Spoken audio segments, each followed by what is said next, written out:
rápidamente vamos a ver el cuadro clínico de hematoma subdural. Entonces, el hematoma subdural ya lo vimos en el video anterior. Principalmente se va a dar por ruptura de las venas puente. Y generalmente en adultos se va a dar por cambios rápidos en aceleración, desaceleración. Ahora, el hematoma subdural puede ser un hematoma agudo o puede ser un hematoma crónico. Si es un hematoma agudo, se va a presentar con cefalea generalmente y con un intervalo lúcido. Intervalo lúcido es, vamos a tener retoma de conciencia o ganancia de conciencia entre un intervalo de 2 pérdidas de la conciencia. O sea, si ponemos como que esta es la línea del tiempo, aquí el paciente vino con el traumatismo craneoencefálico, pierde la conciencia, digamos en minutos, dentro de pocos minutos de esto o segundos pierde la conciencia, luego pocos minutos después retoma la conciencia y puede ser hasta horas después vuelve a tener pérdida de la conciencia o puede ser minutos. Entonces tenemos retoma de la conciencia entre un intervalo de 2 pérdidas de la conciencia, eso es un intervalo lúcido. Y el paciente viene con cefalea, generalmente.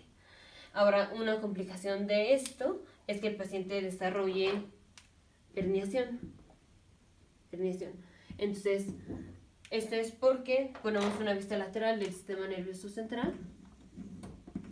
Aquí está el lóbulo frontal, parietal, occipital, temporal. Aquí está el cerebelo, aquí está el puente.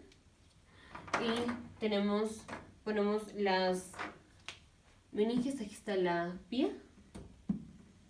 Después de la pía sigue la aracnoides. Y después de la aracnoides sigue la dura. Aquí está la dura. Y luego tenemos el cráneo. Ahora, en la cavidad intracraneal, básicamente solo tenemos espacio para el encéfalo, no tenemos espacio para nada más. Y aquí el paciente está sangrando, tuvo un hematoma subdural. Entonces aquí se está acumulando la sangre, pero ya la cavidad intracraneal está ocupada por el encéfalo, ya no hay espacio para que aquí tengamos un hematoma. Entonces el hematoma empieza a expandirse, empieza a crecer a expensas del encéfalo, o sea, el encéfalo se va a ir comprimiendo mientras el hematoma se va expandiendo. Entonces, así el hematoma se va expandiendo y empieza a aumentar la presión intracraneal y finalmente vamos a tener herniación. Entonces, aumento de presión intracraneal se puede presentar con la tríada de Cushing, que es el paciente viene con bradicardia con hipertensión y con trastornos de la respiración. Ahora ya vimos en videos anteriores más específico cómo se presentan los pacientes con herniación, pero básicamente el paciente que tiene herniación se va a presentar con pupila fija, dilatada, ipsilateral.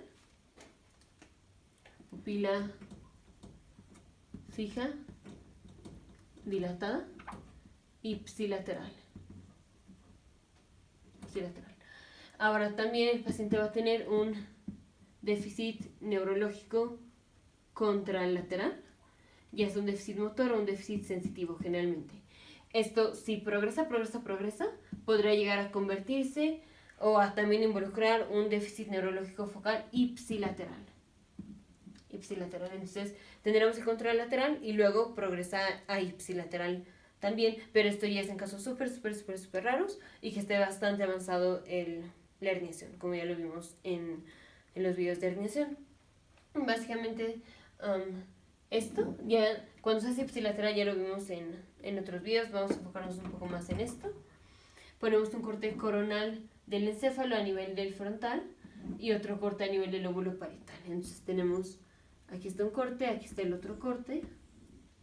Ponemos los ventrículos laterales para ubicarnos y ponemos la cápsula interna. Entonces, esta es corteza del lóbulo frontal. Aquí hacemos un corte así y lo estamos viendo en esta dirección. Y aquí hicimos un corte a nivel del lóbulo parietal y estamos viendo el corte así. Este es lóbulo parietal.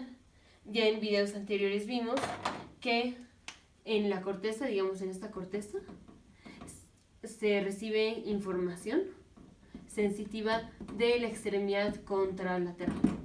Entonces la corteza izquierda recibe información de la extremidad contralateral, de la extremidad derecha. Y aquí lo mismo, el lóbulo frontal tiene, o la corteza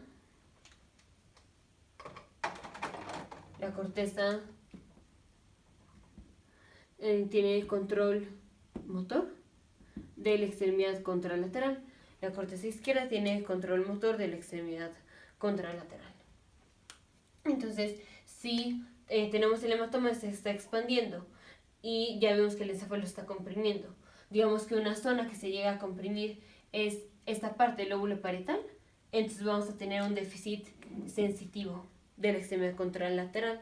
Si se llega a comprimir esta parte del lóbulo frontal, entonces vamos a tener un déficit neurológico motor de la extremidad contralateral. Ya vemos por qué es contralateral.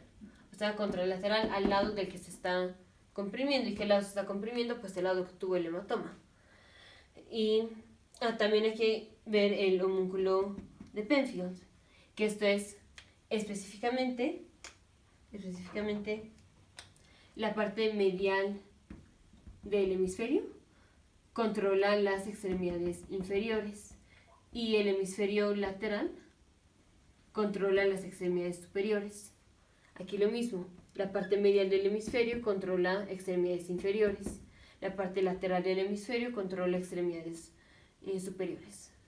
Entonces, si se comprime la parte medial del hemisferio del lóbulo parietal, vamos a tener un déficit neurológico sensitivo contralateral a la lesión, específicamente de la pierna, de la extremidad inferior.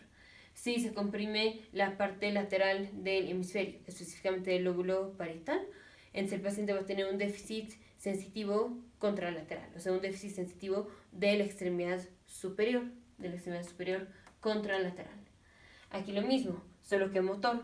Si tenemos que se comprime la parte medial del hemisferio, específicamente del lóbulo frontal, el paciente va a tener un déficit motor de la extremidad inferior derecha, o sea, contralateral.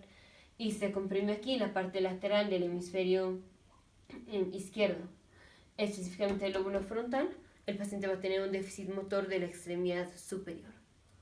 Entonces, esto es, el paciente se puede presentar, aparte de la cefalea y el intervalo lúcido, con síntomas de herniación, pero esto ya es herniación, esto ya es una complicación del hematoma subdural. El hematoma subdural más que nada se va a presentar con cefalea, la pérdida de la conciencia, y a veces está ahí el intervalo lúcido. El intervalo lúcido es el paciente pierde la conciencia, luego retoma la conciencia y luego vuelve a tener pérdida de la conciencia. Más los síntomas que se van a presentar por la herniación, que es pupila fija dilatada ipsilateral. Eso es por herniación del uncus, una parte del temporal, y esto afecta al tercer par craneal. Y un déficit neurológico focal, ya sea sensitivo o motor, de la extremidad contralateral. Si esto progresa, se puede hacer un déficit neurológico, pero de la extremidad ipsilateral. Más de la triada de Cushing, de hipertensión, que es bradicardia, hipertensión y trastornos respiratorios.